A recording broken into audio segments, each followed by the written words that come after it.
আসসালামু আলাইকুম। Hello guys, কেমন আছেন? আশা করি ভালোই আছেন। আপনাদের দয়ায় আমিও ভালো আছি। আজকে আপনাদের কচু ভর্তা করা দেখাবো, পাতা কচু। সঙ্গেই থাকুন।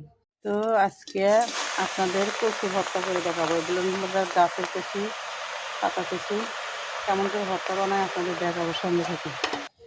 এই যে লবণ দিয়ে দিলাম, তাহলে ভাবে সিদ্ধ হয়ে যাবে তাড়াতাড়ি। ঢেকে দিলাম। এই তো আমার কচু সিদ্ধ হয়ে গেছে। এখন এগুলো পানি দিয়ে এরকম করে সিদ্ধ করে নিলে, পানি ইয়েতে নিড়ে দিলে তাহলে মুখ লাগে না, মুখ চুলকয় না। তেল দিয়ে ভাজে নিব এখন।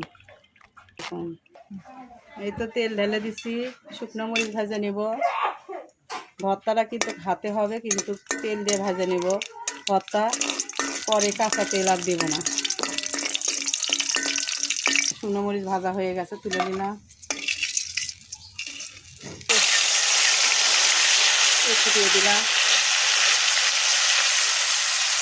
কচুগুলো তেলের মধ্যে ভাজে নিব। এই তো আমার কচু শাক ভাজা হয়ে গেছে, তুলে নিব। হাতে পেঁয়াজ, রসুন আর শুকনো মরিচ দিয়ে ডলে নিয়ে তারপরে ভর্তা বানাবো। এই তো শুকনো মরিচ কচু ভর্তার জন্য করে নিচ্ছি, ডলে নিচ্ছি। এই তো শুকনো মরিচগুলো হয়ে গেছে, এখন পেঁয়াজ করে নিব।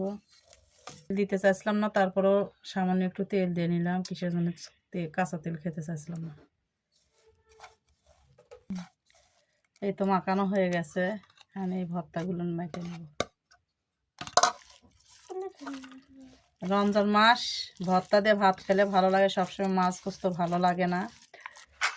তো এইভাবে করে ভর্তা করে খাইয়ে দেখেন কেমন মজা লাগে। রমজান মাসে কচু ভর্তা এইভাবে কে পছন্দ করেন, করে খাইয়েন। আমার কাছে ভালোই লাগে, সেই জন্য আজকে আমি ভর্তা বানালাম। এই তো আমার ভর্তা হয়ে গেছে। কেমন হয়েছে ভর্তা অবশ্যই কমেন্ট করে জানাবেন। আর কে কে পছন্দ করেন এই কচু ভর্তা বলবেন। তো ভালো থাকবেন, সুস্থ থাকবেন, দোয়া করেন আমার জন্য। আপনাদের জন্য দোয়া করি আপনারা ভালো থাকেন। আসসালামু আলাইকুম, খোদা হাফেজ।